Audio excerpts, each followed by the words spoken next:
यह कहानी वास्तविक घटनाओं पर आधारित आरोपों पर आधारित है।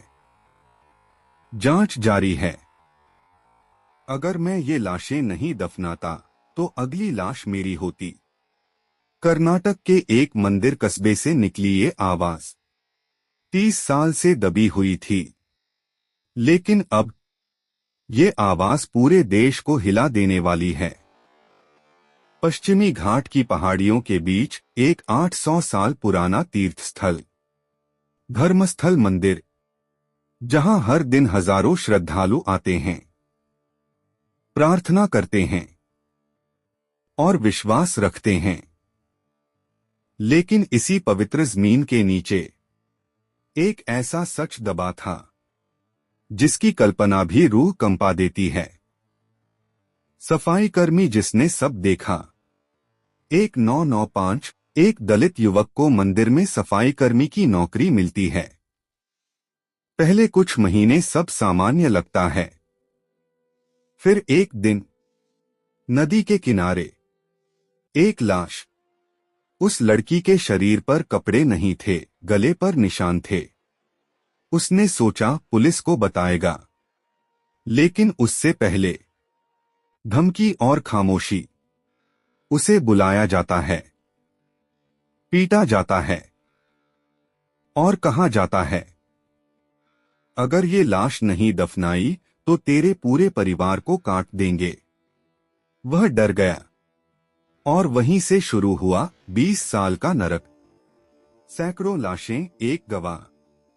1995 से 2014 तक नाबालिग लड़कियां, महिलाएं, कुछ बेसहारा पुरुष। कई शवों पर यौन हिंसा के निशान थे, कुछ को एसिड से जलाया गया था। कभी दफनाने का आदेश, कभी डीजल डालकर जलाने का। कहा जाता था, एक भी सबूत नहीं बचना चाहिए, भागना ही जिंदा रहना था। 2014 जब उसके अपने परिवार की लड़की के साथ छेड़छाड़ होती है, तब उसे समझ आ जाता है अगली बारी उसके घर की है। एक रात वह परिवार समेत गायब हो जाता है।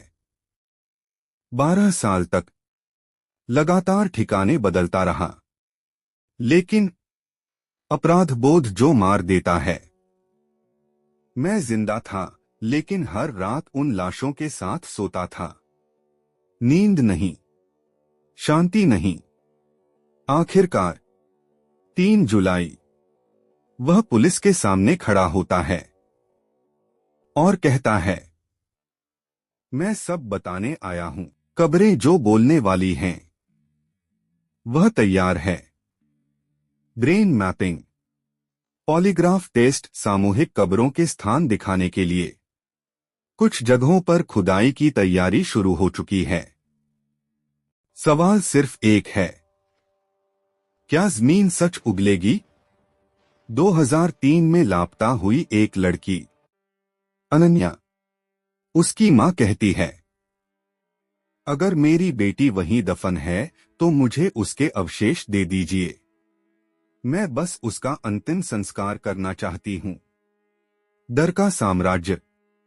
1987 2012। कई हत्याएं, कई आंदोलन, लेकिन हर बार सच दबा दिया गया। अब पहली बार एक अंदर का आदमी बोल रहा है। सच बाहर आएगा या फिर दबेगा? अगर ये आरोप सच हैं, तो ये सिर्फ एक केस नहीं, ये भारत के इतिहास का सबसे डरावना अध्याय हो सकता है। लेकिन सवाल अब भी जिंदा है, क्या न्याय मिलेगा या ये कहानी भी मिट्टी के नीचे दफन कर दी जाएगी? अगर आप चाहते हैं कि सच सामने आए, इस वीडियो को शेयर करें, कमेंट में लिखें न्याय या खामोशी। चैनल को सब्सक्राइब करें, क्योंकि कुछ कहानियां डराती नहीं, जगा देती हैं।